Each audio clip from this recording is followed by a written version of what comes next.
Mandela, the story of Mandela will appeal to so many people, young, old, middle age, because what we know about Mandela is the person that came just from the prison. I also knew about Mandela when I was told that he's coming from the prison and then he became the president.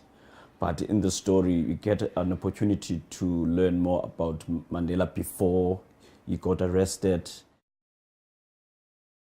Why would it not appeal to everyone?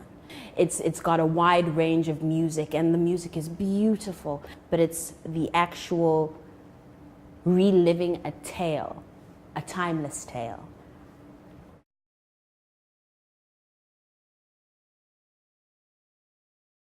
I think in the modern world at the moment, there's such a fear of the other. We are so terrified of this movement of people coming from Africa into Europe, coming from Mexico into America. And normal society, or rather traditional society, fears the other. And with Nelson Mandela's message is a message of inclusivity, is a message of peace, is a message of acceptance. And that's why I think he's still very relevant today. From my own perspective, when I was 17, I won the school poetry competition.